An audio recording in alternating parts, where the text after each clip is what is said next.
Name, please.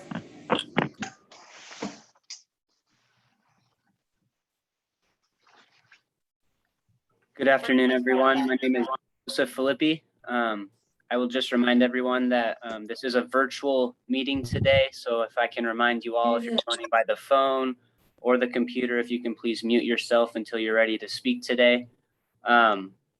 So again, my name is Joseph Filippi. I'm the Executive Assistant for the Nevada Division of Public and Behavioral Health. I'm going to go ahead and take a quick roll call of the State Board of Health members to make sure we have a quorum to get started today. So it is 3:30 p.m. on August 10th, 2021. First member is Dr. John Pennell present. I'm present, Joseph. Thank you, sir. And Dr. Jeffrey Morosky. I am present. Thank you, Joseph. Thank you. Dr. Monica Ponce. Present. Thank you. Mr. Smith, Mr. Charles Smith. Yes, present. Thank you. And Miss Judith Bittner. Okay, we'll go to Dr. Trudy Larson. Is she on? I'm here. Thank you, Joseph. Perfect. I believe I did forward everything to Miss Bittner. So we do have quorum because we have a majority of the members present. So hopefully she'll be able to jump on shortly. So I will go ahead and hand it over to the chair, Dr. John Pennell, to get today's State Board of Health started.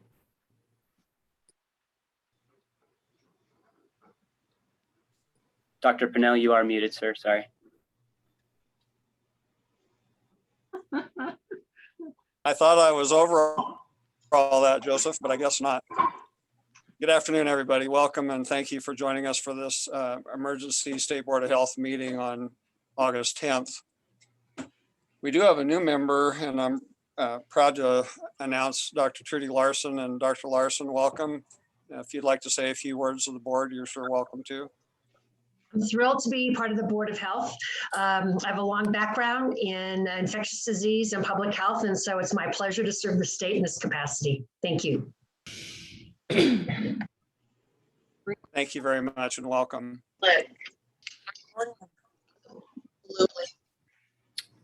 And we did Item number 2 on our agenda is public comment. With today's meeting, I would like to withhold public comment. On it.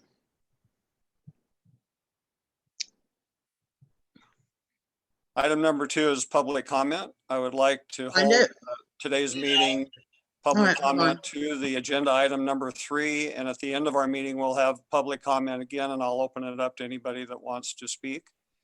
But if we could hold public comment just for now related to agenda item number 3 on our agenda today. And this is Joseph Filippi for the record. Just a reminder, anyone who's just joining us, if you can please make sure you're muted until you're ready to speak today. We're going to try, we have a lot of participants in the virtual hearing today, so we're going to try to keep this as organized as possible. So if you do have any public comment related to the agenda item today, the agenda item, just in case you don't have it in front of you, is consideration and possible adoption of proposed emergency statement of emergency regulation to Nevada Administrative Code 439.895 related to the state immunization information system. So if you have any comments related to that specific item today, if you're joining by the computer, you can use the raise your hand feature. If you're joining by the phone, you can press *9 and that does raise your hand as well. So anybody wishing to make a comment today, please go ahead and raise your hand and we'll call upon you. Joseph, this is Judith Bittner. I'm late. I was trying to get in, but it said you wouldn't accept me. I'm here. Thanks, Ms. Bittner. We will add you to the quorum. Just looking to see if any members of the public have raised their hand today, wishing to give public comment. I am not seeing any raised I don't know how to raise my hand like you talked about. Okay. But I do have something I'd like to speak on today. Yes, sir. It looks like your name is Johnny Brookman. Go ahead, sir. Thank you. Thank you for the chance to speak in opposition to the experimental shot. I'm Jonathan Keith Brookman, an Army veteran and a student at UNLV. What you're potentially choosing today is on the side of tyranny and oppression and while turning away from liberty. The oppressor's name has changed many times over the years, communism, monarchy, and Jim Crow, to name a few, but its purpose has been the same since the beginning of time: division. The oppressors need us divided by gender or appearance or beliefs or natural origin.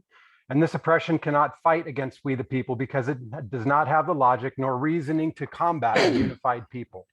The choice today represents another kowtow to the fear permeating our society, the fear accepting the flaws and shortcomings of our brothers and sisters in the name of greater good. That greater good has been compromised time and again, systematically removing our God-given liberty. My voice today, though just another small seed, is already growing in the minds of those that won't surrender to fear. Those courageous voices are uniting like they did 245 years, 1 month, and 6 days ago to say the same words that altered world history. Today, we hold these truths to be self-evident that all men, and I'm going to add women, are created equal and they're endowed by their creator with certain unalienable rights, that among those are life, liberty, and the pursuit of happiness. That to secure those rights, governments are institutes among men and women, deriving their powers from the consent of the governed, that whenever any form of government becomes destructive of these ends, it is the right of the people to alter or abolish it. Americans do not Mr. shudder. Brookman, Mr. Yes, Brook, sir. Yes. Mr. Brookman, are you speaking in relation to agenda item number 3? Yes, sir. Okay, please continue. And just so you know, Mr. Brickman, we're going to try to have a public comment limited to about 2 minutes. So if you can try to- Absolutely. Yeah, I've been rehearsing my time. I'll be fine on time. Thank you. Thank you. The decision you have today, though seemingly minuscule, may be enough to alter the course of a runaway freight train. And all it takes is a switch. The tracks are laid in either direction, towards tyranny and oppression, but alternatively towards the glorious pursuit of liberty and unity. Do not impose this mandate. Deliberate, then choose the direction our liberty has been perfecting for 245 years. Liberty that our founders asserted against British oppressors, the liberty Abraham Lincoln envisioned when he stood stalwart against the oppression of slavery, and the same dream that Martin Luther King gave his life for, a United States that stands unified against all enemies, both foreign and domestic. Thank you so much for having that time to talk today. Thank you, Mr. Brickman. And I see that we have another person raising their hand. Ms. Leonard, if you wish to give some public comment, you can go ahead and unmute yourself, please. Okay, thank you. Can you hear me? Yes, we can. If you can go ahead and give your public comment, you have 2 minutes. Sure. I'm Dr. Ann Leonard. I'm a professor of biology at UNR. I am a researcher, and I'm also obviously an educator. And I'm here just to comment on my dismay as a scientist that it doesn't seem like quick action is being taken in relation to a public health crisis. It seems like this is a chance for us to rise to meet the moment, the greatest challenge perhaps of the health of our generation. I don't see this as a divide between liberty or tyranny, as the last speaker just mentioned. In fact, when I think about the lack of a vaccine mandate, which is what I understand the Board of Health probably should be talking about today, all I can think about are all the liberties that have been taken away from me as an educator and as a member of this community over the past difficult couple years. So for example, I'm scaling back many of the hands-on experiences that our undergraduates in biology would benefit from the most because I cannot guarantee the safety of my staff. So I'm asking you to consider with urgency, which I think as a scientist and as an educator is required, to install a vaccine mandate as soon as is possible. You guys are public health scientists, you're educated, you know that time is of the essence in a pandemic. It takes many weeks for effective immunity to build up, especially in relation to this Delta variant. It's not just me and my students who will suffer without a mandate, it is our community members, the weakest among us, most vulnerable in our hospital systems. So I please ask you to consider this with urgency and to rise to meet the moment here. Thank you very much. Thank you, Ms. Thank you, Ms. Leonard. I'd like to remind everyone, we're not speaking on the vaccine mandate right now. I'll listen to all the public comments after we take care of agenda item number 3. If you would be so kind as to let us take care of the board business, and then we'll open it back up to public comment. Is there any other public comment on agenda item number 3?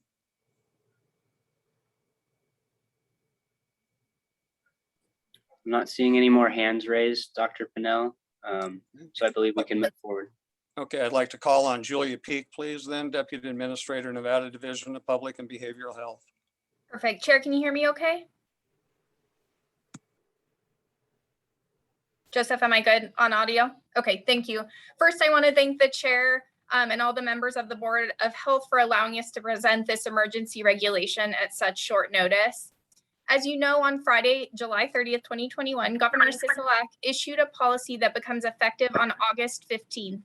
This policy requires that employees who are not fully vaccinated must be tested weekly for COVID-19, and proof of that testing will be submitted to the Human Resources Officer of the department.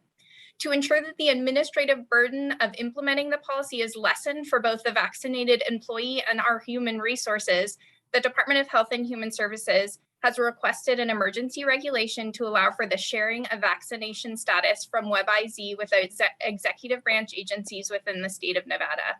This automation of the process will reduce the number of employees who need to show physical documentation of vaccination, and for our human resources teams to track the information individually. For context, just the state of Nevada employees, and this does not count NSHE, there were over 18,000. Of those employees, about 51% were fully vaccinated at the end of July. Perhaps that's higher now, but as you can appreciate, that's a great deal of administrative tracking to get vaccination status on all those employees.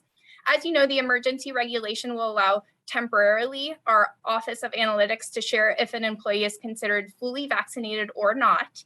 And an emergency regulation such as this can be in effect for not longer than 120 days.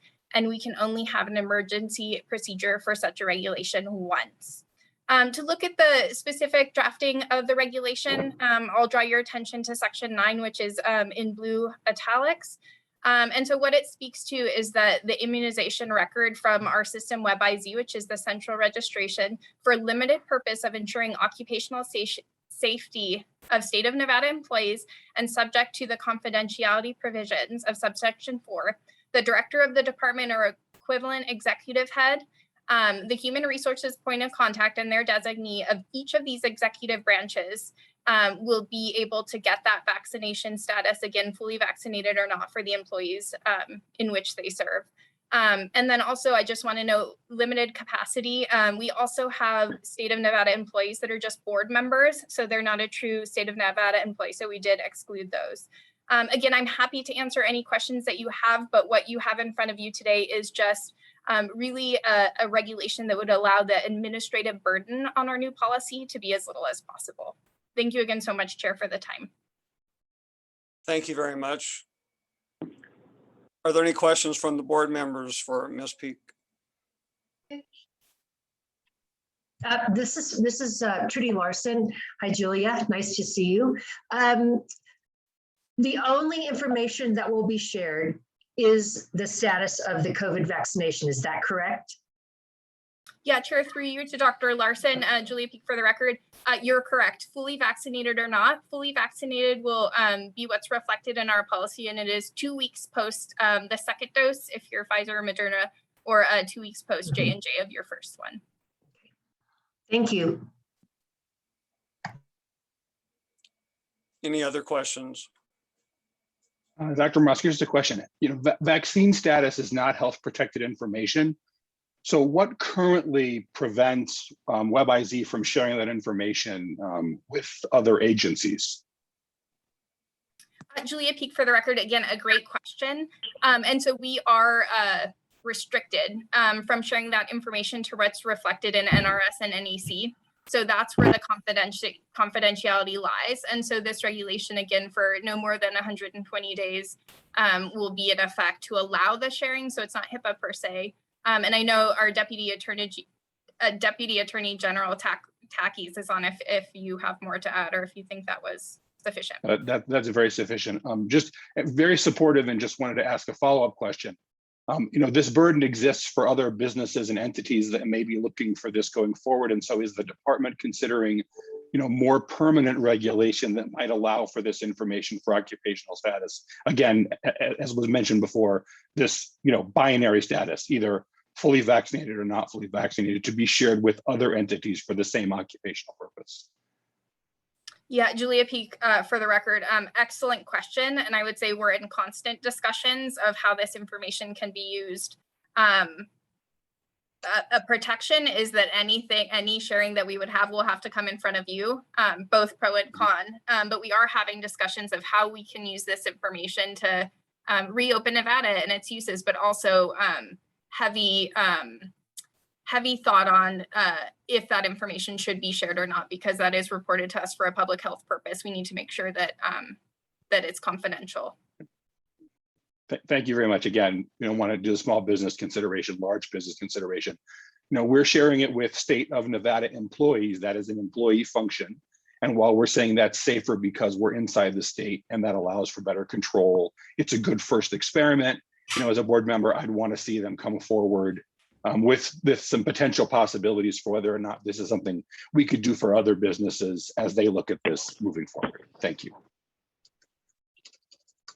Thank you, Dr. Morosky and Ms. Peak. Are there any other questions from the board? Do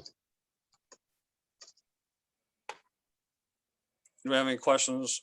Well, I'll go ahead and call for a motion. I'll open up for discussion after that. This Trudy Larson, I move to approve the emergency regulation relative to the sharing of information in the Nevada Immunization Registry. Dr. Morosky, I will second. Been moved and seconded. Is there further discussion from board members?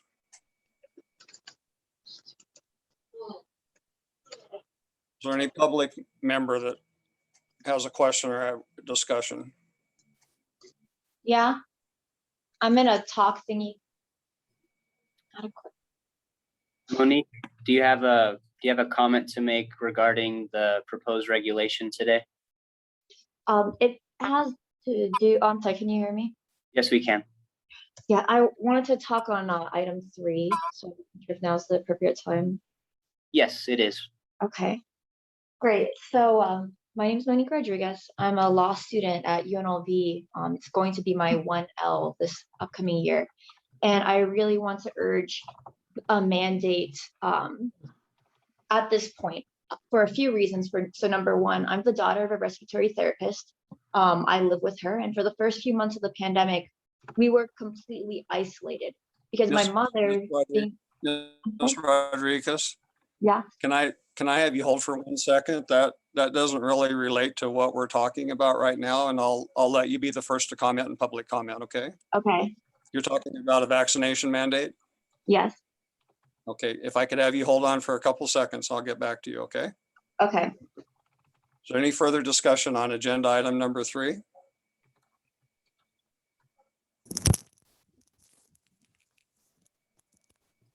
It looks All board members in favor, please say aye. Sorry, it looks like we do have a phone number raising their hand with the last 4 digits of 7798. Want to go ahead and speak to agenda item number 3? Please state your name for the record as well. Yes, my name is Gregory Brown, and I do have a question for Ms. Peak. If the regulation were to be adopted, could this also be used to facilitate the verification of vaccination status of other participants in state agencies, such as, just for example, students in higher education?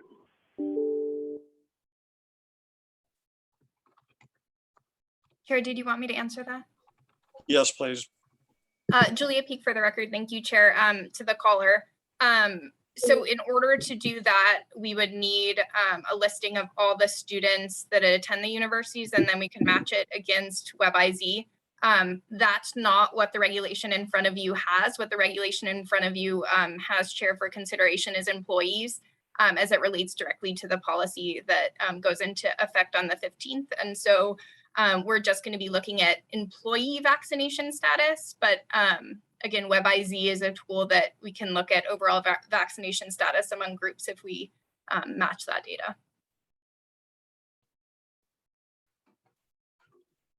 Thank you, Ms. Peak. It looks like Jesse has his hand up. Can you go ahead and state your full name for the record and give your comment? Sure. My name's Jesse Krause. I'm a faculty member in the biology department at UNR.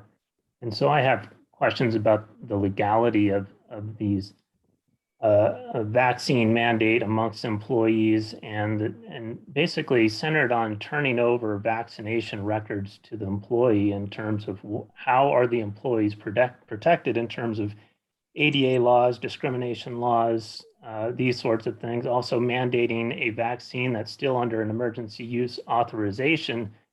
I don't see how that's legal. That seems to me like this is basically coercion by the Nevada system for me to get a vaccine, which is experimental. And as far as I've read, this seems like a violation of the Nuremberg Code in terms of basically saying that I have to take an experimental drug. So how is Nevada dealing with these international and state and federal laws on vaccination? Chair, did you want me to answer that? Yes, please. Jesse, I apologize, I didn't catch your last name. So to that point, I mean, we have a great deal of legal analysis before any policy is put into place. And I just want to be really clear that the policy that's being put into place through Governor Sisolak, again, that starts on the 15th for state employees and NSHE employees, is not a vaccination requirement by any means. It's vaccination or testing. I personally am working on the testing plan that rolls out next week to ensure that there's testing for state employees. I know NSHE is also allowing ample testing opportunities. So by no means, if you're not comfortable with vaccination, should you feel pressured to do it, there are plenty of testing options as well. So the other thing that was in President Sandoval's email was this idea that we would be financially responsible for paying for our own testing. Is that also the state's policy that if we're not vaccinated, we are now paying for our own tests? Chair, did you want me to? Yes, please. Yes, please. No. You can go ahead Okay. and answer the questions. I'm sorry. Yeah, Jesse, I can't specifically speak to what President Sandoval sent out as far as the requirements for NSHE. I could say the state of Nevada executive branch, we're providing testing for our employees at least through the end of December. We have options on site and virtual, but there's a number of community-based testing sites as well that are free to the community. So I don't know if NSHE employees have been directed to that resource or if NSHE is specifically providing opportunities for free testing in the community. Okay, one more question for you, and this was kind of raised by one of the first speakers, and where does it end? You know, how do I know going forward that there won't be some sort of mandate for vaccine and that testing will no longer be acceptable? The other thing that I have a question on is— Jesse, thank you. You need to limit your time to 2 minutes, and I think Ms. Peak has answered your questions. Okay, thank you, Jesse. We do have another person who raised their hand, Eric Gilliland. You want to go ahead and unmute yourself? Yeah, thank you. Just a question. I want to confirm the release of vaccination records would apply to NSHE as well. I know the state has a list of the state employees under DHRM, but I wanted to confirm that this will be an option for NSHE institutions as well. Chair, would you like me to answer? Yes, please. Yes. Okay, perfect. Eric, thank you for the question. Yes, we are working with NSHE to get a list of their staff through a data use agreement. And then at which time we get that, we'll be able to provide the same information to NSHE. So again, we can reduce that administrative burden for both the employee and the HR staff at NSHE. Thank you. We appreciate it. Thank you. Thank you. So just a reminder, if you're on the phone, if you want to raise your hand, just press *9. If you have any comments related to the agenda item number 3 today. If not, we can still address additional public comments later on in the meeting. Chair, I'm not seeing any additional hands being raised, so I think we can move forward. Okay, thank you, Joseph. We'll call for the vote. It's been a motion for approval. All in favor, please say aye. Aye. Aye. Any opposed, same sign. Any abstentions? Thank you very much. Motion carried. Agenda item number 3 has been approved. Moving on now to agenda item number 4, which is public comment. Ms. Rodriguez, I promised you I would come right back to you. And so if you're still with us, the floor is yours. 2 minutes, please. All right, can you hear me right now? Yes. All right. So I was urged to call in through by another UNLV law student in regards to the vaccination, as people have called it, mandate. And I want to really make the point that it's going to be such a hardship to people who are being responsible about public health, people who are getting vaccinated, or alternatively getting tested weekly if they choose not to get vaccinated. Because I've seen a lot of, I've heard of a lot of people dying in hospitals. My mother's a respiratory therapist. She's seen her coworkers die. She's worked without PPE.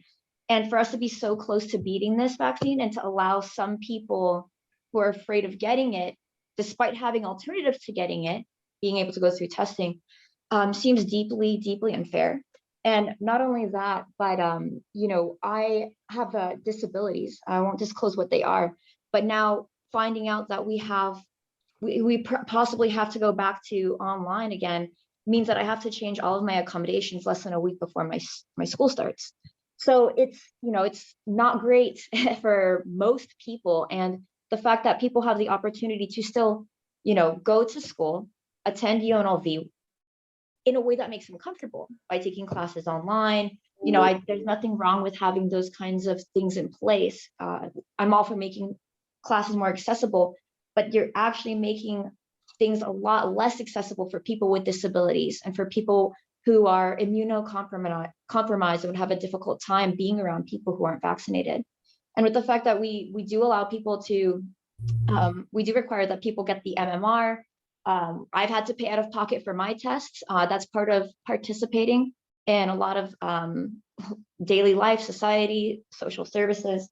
So I can understand why people don't want to be forced to do anything, but they don't understand by enforcing that will, they're forcing everyone else to accommodate for them, if that makes any sense. Like, because these people don't want to get vaccinated and we don't want to force them to, that means the majority of us who understand this pandemic, you know, I've lost my job as a result too. I'm very intimately aware. I've lost friends, family. I think that we need to not cater to the minority when they have the freedom to make a decision, that they have the freedom to make a decision rather than enforcing their comfort onto our freedom. Thank you very much, Ms. Rodriguez. Joseph, and remind everyone to please limit your comments to 2 minutes. Thank you very much. Thank you, Mr. Rodriguez. It looks like we have Kent Irvin, who raised his hand as well. Go ahead, Kent. You have 2 minutes, sir. Thank you. Kent Irvin, K-E-N-T-E-R-V-I-N, for the record. Good afternoon, board members. I am the state president of the Nevada Faculty Alliance, the independent association of faculty at NC colleges and universities. We work to empower faculty in our mission to help students succeed. We have submitted in writing a petition for a safe fall semester from members of the NC community. As of right now, over 1,100 faculty, staff, students, and family members from around the state have signed. I'm speaking on their behalf. We strongly encourage the State Board of Health to take emergency action as soon as possible on vaccination of university and college students against the spread of the coronavirus that causes COVID-19. As medical professionals, as you are medical professionals, we are counting on you to consider the public health necessity of vaccinations among students and faculty who necessarily interact closely in living learning environments. And we are asking you to act independently of state or NC political pressure. The Delta variant will not wait for spring 2022 registration. Over 685 colleges and universities nationwide have mandated vaccinations and have found medical, legal, and moral bases for doing so. To quote the petition, we respectfully request the Nevada State Board of Health to consider mandatory vaccinations for college and university students based on sound medical evidence and to issue emergency regulations giving guidance and authorization to NC. We need these actions now to prevent the Delta variant from shutting down in-person instruction in the fall. Your emergency regulation action today shows just how quickly the Board of Health can act So please do that for us. Thank you. Thank you, sir. Thank you, Mr. Irvin. David Orentlicker, go ahead, sir. Thank you. This is Dr. David Orentlicker, professor at the UNLV Boyd School of Law and director of the UNLV Health Law Program. I speak today in strong support of an immediate COVID vaccination mandate for students at our public colleges and universities. And I've submitted written comments on behalf of myself and more than 35 of my law faculty colleagues. Unfortunately, COVID infection rates are surging in Nevada. Once again, there are high numbers of preventable hospitalizations and deaths. We need to ensure that we don't contribute to the spread of COVID and that our campuses are safe spaces for students, staff, faculty, and visitors. This is particularly the case for persons who are unable to be vaccinated, who have immunocompromising conditions that weaken the protection the vaccination provides, or who live with persons at high risk for infection. While we are grateful for the current COVID precautions on campus, we need widespread immunization to adequately protect our students and those with whom they interact. Vaccination is by far the most effective tool to prevent infection, hospitalization, and death. While we believe that voluntary measures are preferable to mandates, it's clear that voluntary measures will not ensure the needed level of immunization. With the emergency that we are in, it is essential to expedite our response. We know enough about COVID and COVID vaccines to decide this question now. And because of the long-standing availability of vaccines and the severe nature of the COVID threat, it is both fair and vital that we move quickly. More specifically, with the plentiful opportunities for immunization, we believe it appropriate to require a first dose of vaccine by August 23rd for students who will attend classes or participate in other activities on campus, of course, with appropriate exemptions.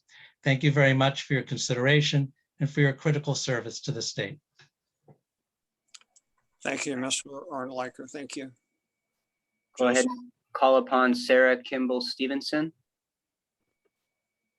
Hi, thanks so much for having us here today. Sarah Kimball Stevenson for the record. I'm speaking on behalf of the Boyd chapter of the National Lawyers Guild and concerned law students attending the state's only law school. As of August 10th, 2021, our organization has reached nearly 100 signatures on a letter urging the law school to implement a COVID-19 vaccine mandate. These are the voices of the students, the community most directly impacted by this body's decision. Our letter was sent to our law school administrators who passed our concerns along to INSHE, but INSHE has removed themselves entirely from the situation and will only implement the mandate if you, the Board of Health, chooses to do so. We urge you to expedite discussion on a vaccine mandate for INSHE students, preferably before classes start on August 23rd. It is not too late to implement a policy like the one currently in place for the INSHE employees.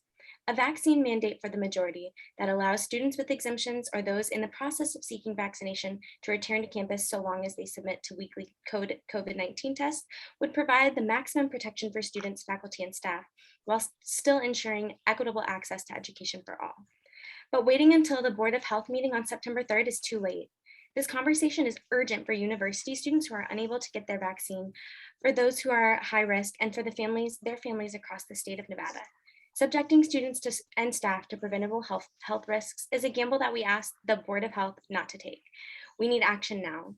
Online classes can be inaccessible and ineffective for many people with living conditions that are not conducive to a distraction-free learning experience. Distance education lacks many of the benefits that on-campus classes provide. We all want to have the option to take classes in person, but the fact of the matter is we cannot do this without a vaccine mandate and regular testing policy. So it is time for universities and colleges in Nevada to join the over 680 US institutions that have chosen the proactive approach to what is being dubbed the fourth wave of the pandemic. And it is past time to take drastic measures to increase the rate of vaccination against COVID-19 in Nevada. It's time to recognize the sacrifices of the millions of people who did their part this year to flatten the curve, those who stayed home from work and school, those who wore a mask every day, and those who received the vaccines as soon as it was available. We're begging the Nevada State Board of Health to mandate the vaccine and keep Nevada classrooms safer for all so that we can resume in-person learning and collaboration without inequity or fear. Thank you so much. Thank you, ma'am. Thank you. We'll go ahead and call upon Pete Vasquez. Go ahead and mute yourself, sir. Thank you. And thank you for having me today. I just wanted to read something to you guys and just wanted to say hello, honorable board members. I have to say the fact that the question of mandatory vaccinations for the Nevada system of higher education, i.e. NSHE, and their students, staff, and faculty is not on the agenda is an admission of failure. I find it difficult to believe that this esteemed body of professionals appears to have no scenario planning for the Delta variant, no public comment on the feasibility of mandatory vaccines for NSHE, and no plan to share a potential mandatory vaccination plan for NSHE until September 3rd, after the beginning of the fall semester. And this plan, and it is such a plan that it will not begin mandatory vaccinations if approved until next year. What happened to this board that led to this? What other priorities superseded that of protecting those Nevadans who work in and also attend our major higher education institutions? The time to plan for this plan was at a minimum months ago. What lessons are you going to learn from this? And how many sick, disabled, and frankly, potentially dead students, faculty, and staff will have to occur before you act? Were you waiting on NSHE's Board of Regents to decide? If so, this is another failure because they do not have the leadership skills to make such an important decision, and in turn have punted to their legal team, who in turn has punted to you. Obviously, this board can call emergency meetings, so I urge you to call one immediately for next week to address, at the earliest next week, please, to address, if not sooner, to address and take comments on the importance of an immediate implementation of mandatory vaccinations for the NSHE system. The lives of students, faculty, and staff at Nevada's higher education institutions cannot wait almost 4 months until next year for you to protect them. You can come back from failure, but only if you acknowledge it, share the reasons why you failed with us all, and work immediately to do better by the state that relies on you. Start now. Thank you for your time. Thank you, Mr. Vasquez. Ian Hartshorn. This is Ian Hartshorn, IANHARTSHORN. For the record, I'm an associate professor at the University of Nevada, Reno. I'm giving comment to implore this board to move as quickly as possible to add COVID-19 vaccination to the extensive list of mandatory vaccinations required at NSHE campuses. We've heard a lot of anti-vaccine messages, unfortunately, including from our campuses, but the truth is that 1,100 faculty, staff, students, and family members have signed a petition asking your board to do exactly that. I recognize that this is not necessarily an urgent responsibility that this board requested. It is, however, one that political and legal wrangling has left on your doorstep. Faculty and staff are doing all we can to have a safe in-person fall. Note that I say fall, not spring. We need your help to do that. December, January is not soon enough. Thank you for your time. Thank you, Mr. Hartshorn. All right, just a few others joined us in starting public comment. So one more time, if you would like to give any general public comment today, we're going to use the raise your hand feature. If you're joining by the phone, please press *9. If you're joining by the computer, there should be an option in the middle of your screen under the reactions button to raise your hand.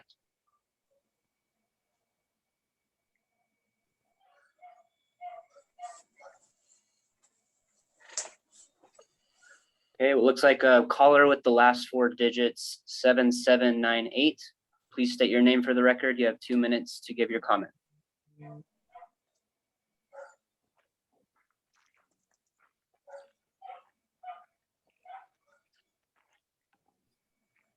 Caller, there you go. You're unmuted, sir, or ma'am.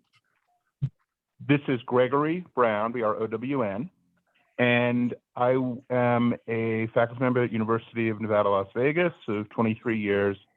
I would like to add my voice to those who have urged the board to act with alacrity on a policy to ensure a safe fall semester. And I would urge the board in particular to do this on an emergency basis. The open meeting law handbook is very clear on what the standards for an emergency meeting are. You followed them for today's meeting, and there is absolutely no reason why this could not be done literally at the close of this meeting. You could convene an emergency meeting. You could convene an emergency meeting for tomorrow, for any day this week. The urgency here is extreme. I understand the importance of the action you've taken today, and you acted with alacrity because the staff of DHHS asked you to do that. Appreciated on behalf of the public. The same alacrity, the same urgency, even more, should be applied to the policy of NAC 441 modification to include the COVID vaccine. Please consider your role here as the state's Board of Health. Please act with urgency. Please act immediately. Thank you, Mr. Brown. Thank you. If there's anyone else who'd wish to give public comment today, please raise your hand or press *9. Laura Densford, if you want to go ahead.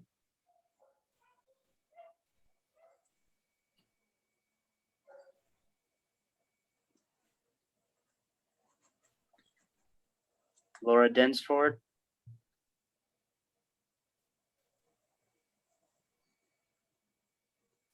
See that you unmuted yourself, but I'm having difficulty hearing you.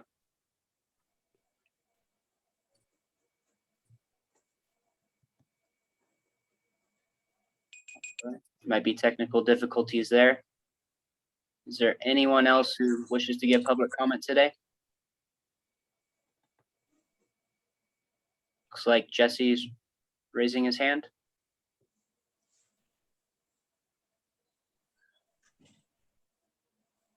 Yeah, Jesse Krause for the record, Department of Biology. I just wanted to speak a little bit on the biology of this stuff and some of the reasons why I have concerns against mandating this vaccine for our students. So there's this misconception that the spike protein, which is the protein expressed by the vaccines, is not an immunogenic component of the virus. According to a recent study by Suzuki et al. In 2020, the spike protein, in the absence of any other viral components, caused widespread pathological disruptions in terms of vascular function in the mice they tested this in. This resulted in symptoms that are characteristically observed in patients, for instance, presenting with COVID-19. Some may argue that the vaccine was designed in such a way that the spike protein does not enter the circulation, thus we should not observe these symptoms in vaccinated individuals. However, we have not empirically tested to see if the spike protein remains bound in the membrane. There's a lot of mRNA studies which they look at gene expression and it works properly in a rodent, but as soon as they try to use this in a monkey, it doesn't work the same. The improper expression of proteins can do severe damage to the animals, having toxic effects on livers and other tissues, according to Sedek et al. 2017. The other major point, and I'm not entirely sure on this, is it's currently unknown if this mRNA technology is incorporated into the genome.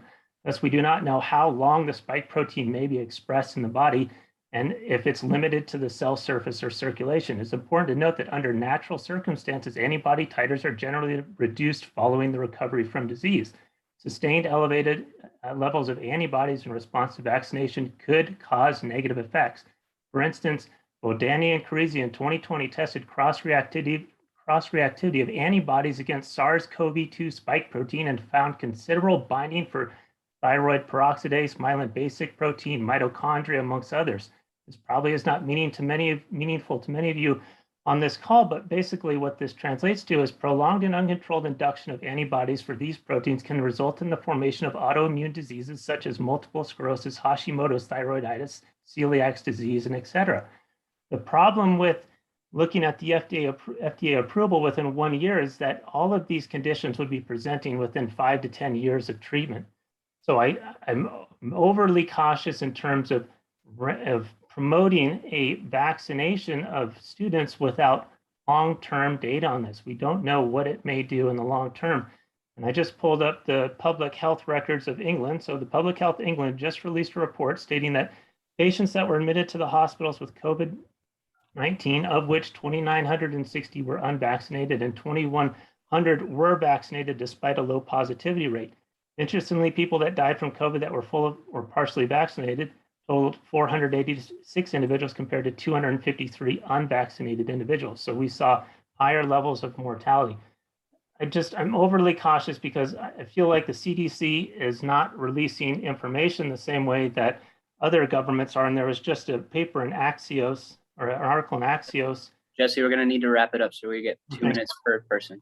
This morning, just asking about where is all the information from America? Why are we reliant on information from South Africa and England?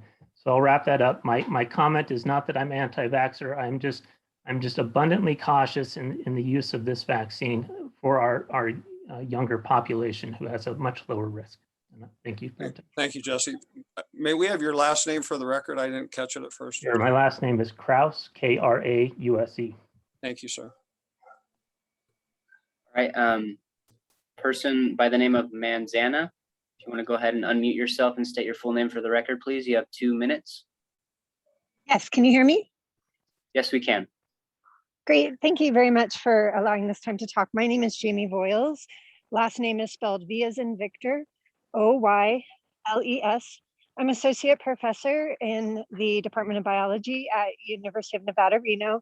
I teach courses on infectious disease, immunology, and medical microbiology to upper level undergrads, most of whom are pre-medical or pre-health.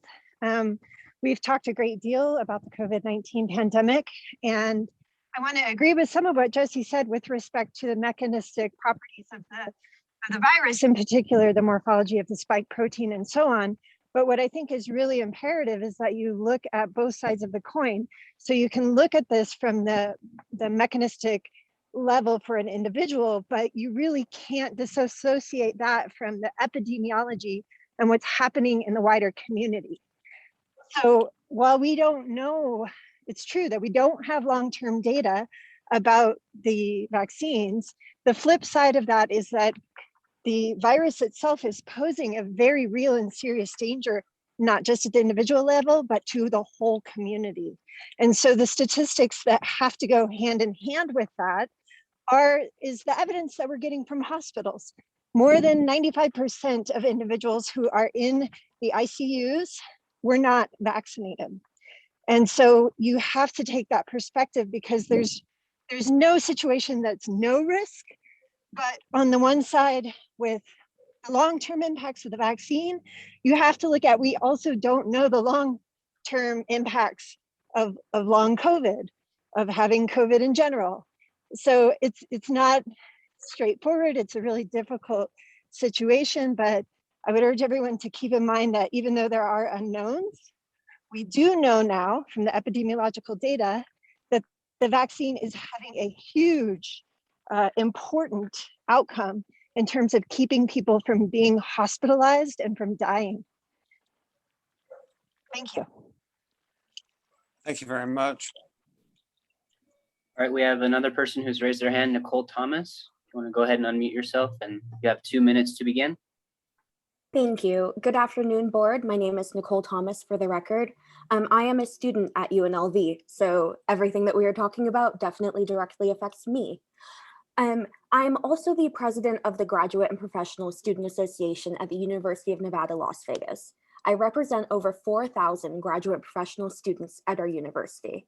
While my opinion cannot possibly encompass every opinion on our campus, I believe that one of the fundamental tenets of being a strong leader is to work toward a solution based on scientific evidence and factual information. The COVID-19 vaccines work. We know that they work. We have scientists and doctors and public health experts telling us that they work. If we truly value peer-reviewed consensus, if we are confident in the science, then we should be mandating vaccines. Without a vaccine mandate, we, as an institution, are sending the message that it's okay to bow to a small amount of political pressure, fear, and misunderstanding. Enforcing a vaccine mandate will greatly decrease the odds of this pandemic lasting even longer. It will decrease the odds of students and faculty getting sick, and it will definitely decrease the number of deaths that will result from unvaccinated infections and transmission. We know each of these things to be true. The top 25 colleges and over 600 institutions also know that this is true and have implemented vaccine mandates. They have, of course, faced backlash, but honestly, what policy hasn't? The fact of the matter is that we owe this to our students and our faculty to keep them safe. We owe it to our immunocompromised peers who are relying on vaccinated folks to keep them safe. We owe it to my colleagues in the College of Education who consistently work in classrooms with students under the age of 12.